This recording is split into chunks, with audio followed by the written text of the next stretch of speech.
Good morning, everyone. Here we are with Michael Moyer and this beautiful Sunbear all the way from America. Michael, Good morning, Lutz. Good morning. Welcome.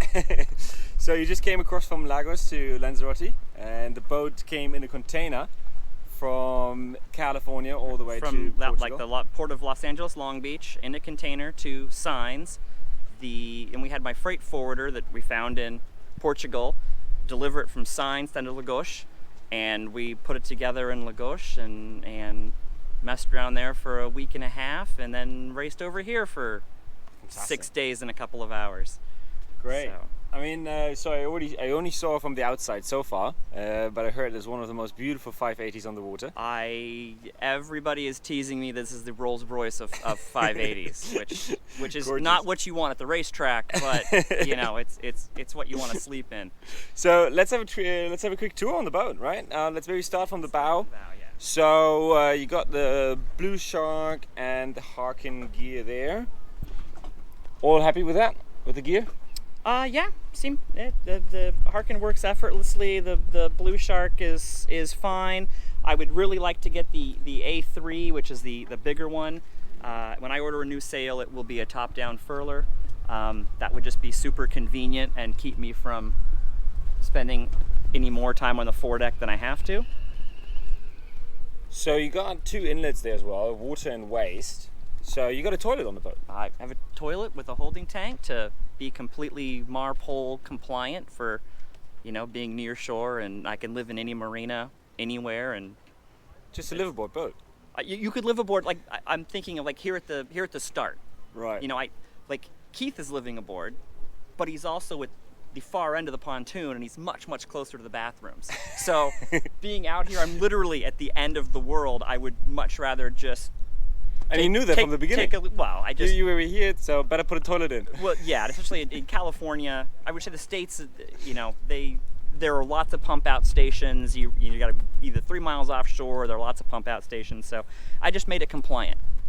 The next owner, whenever that's going to be, my heirs, who cares? They can easily pop this stuff out and fill a couple of screw holes. There's no structural damage in there.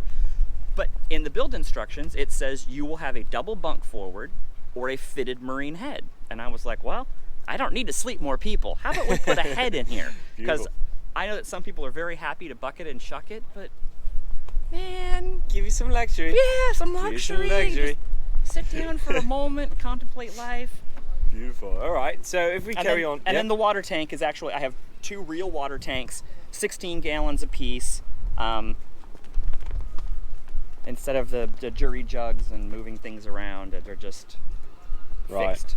So 3 deck vents here, 2 behind the mast, 1 in front of the mast, and is that your VHF antenna?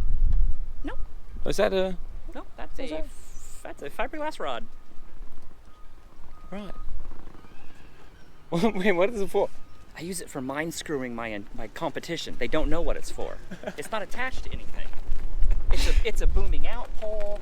It's a flag pole for my ensign. It's just I found it in the trash can of the boatyard. I adopted it. Perfect. I think it's very legit. It Right. hasn't been in the way in 600 miles. But if that's the reason I was 18 hours late to the finish line, I will sink it with authority. Great. Okay. So the rig. What kind of rig is it? It's the standard Selden pack. Right. I've done a little bit of modification to it with the rigid boom vang, and I put a track for the spinnaker car in the pole car instead of just a ringy dingy. Right. On the front there, so I get a little more. So solar panel on the observation pot. Yeah, it fits beautifully. It looks great. Please notice it's entirely shaded. It was a waste of time and money. I need to do something a little different. That's my thing to do this week is spend some time with the wind vane and get a better charging system, because I've got 160 watts on deck right now, and I really suffered coming down here. Heading south with a little bit of fog, and heading south, the mast actually cast shadows on my crazy cruising roll bar back here. I mean, this is not racy, but it sure puts the solar panels nicely up out of the way. So that will be the next question I would have. So maybe let's jump into the cockpit here and have a closer look to that roll bar there. So that was it's a really nice finish. You got that whole bar set up there. So how much solar how much watts do you have up there? Each of those is 50, so that's 100. Right, there you go. Okay. And it's really great. The watts is both metric and standard, so there's no confusion there. Probably the only one. The only one. So looking here in the cockpit, we got the Ecomex there, we got the life sling, we got the rescue,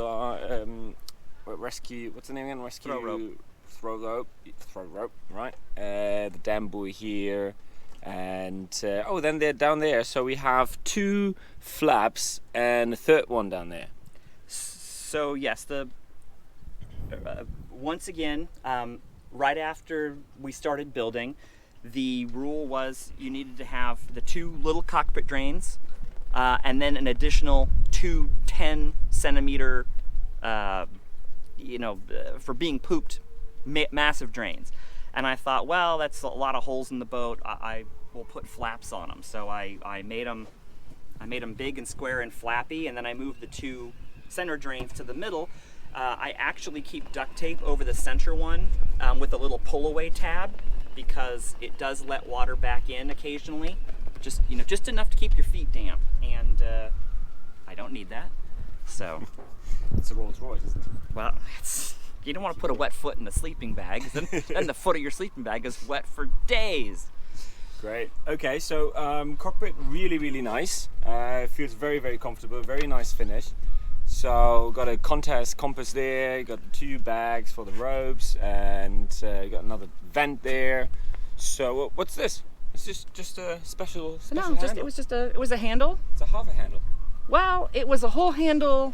Oh, because I couldn't. So I put the handle on there, and I put the door on there, and they all fit until I opened the door, and then I was like, oh man. So you just cut it in half? Cut it in half and welded a top on it. Beautiful, works well, huh? It's still very solid, and it turns out I hang a lot of rope on it. Like like when I'm doing like the A3, because I knew I was going to have to get rid of that halyard at some point, so I'll just loop it over there.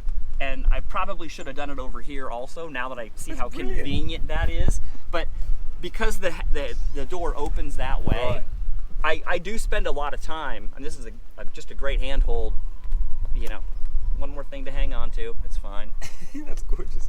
I love that. I love the double function of it now. Okay, so and then we have all the speed locks here and a little track down there, and all very standard otherwise. Beautiful. Anything else you want to point out from your beautiful cockpit? No, everything else is super secret to make the boat fast. I see, you're right. The lady's gotta keep her mystery. Great. Okay, shall we move inside? Alright, let's go inside.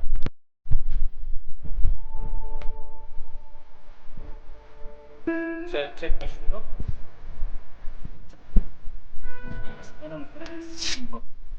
I'll take the shoes off. As if this is entering the Sunbear. Roomy. It smells good. It doesn't smell like a stinky boat, you know? Oh, very good. Look at that wood finish. Look at all that. Look at these corners. So this boat was built in 1960. And got all the finish. The plans didn't exist until like June of 2021, but he's almost right. No, Michael. Wow, Jack and I had some conversations because while the boat was still upside down and being, it didn't even look like a boat. It looked like I was planting a small forest.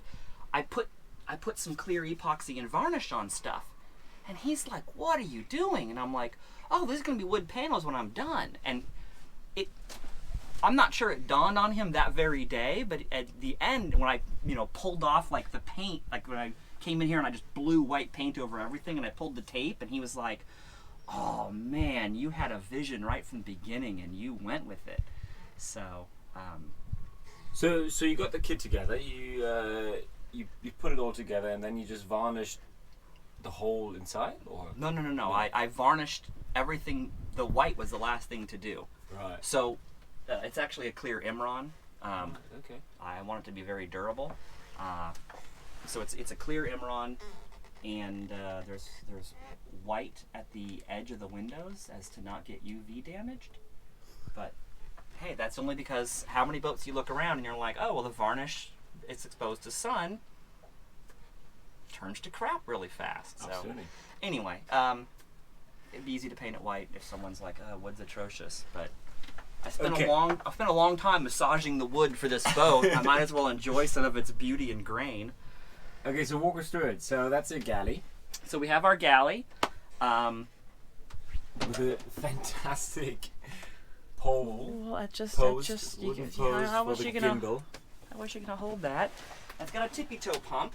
Now I'm usually on my knees in here just because of headroom, but there's usually not an outboard here, but I can literally just kneel on here and wash my hands and cook.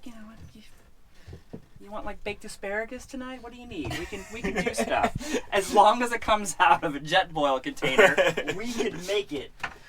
This is amazing. And the flooring. So there's the part of the flooring. So that's all a bit squishy, right? Oh, yeah, perfect. this is like an EVA type foam. And then because I'm an old man, I have this is a foldable yoga mat. Nice. And because I don't spend any time kneeling in the back, I spend time kneeling by the galley. Right. It's thicker and foamier up here just to save my poor kneecaps. So. Okay, so then we have the nav corner right here. So plotter over there, then the radio, all the electronics, Acamax, nav table, right? Yeah, there's a nav table full of From some stuff. navigation junk Right. that you'll get to go through for the safety inspection in the very near future. Exactly, which will be followed shortly after this video.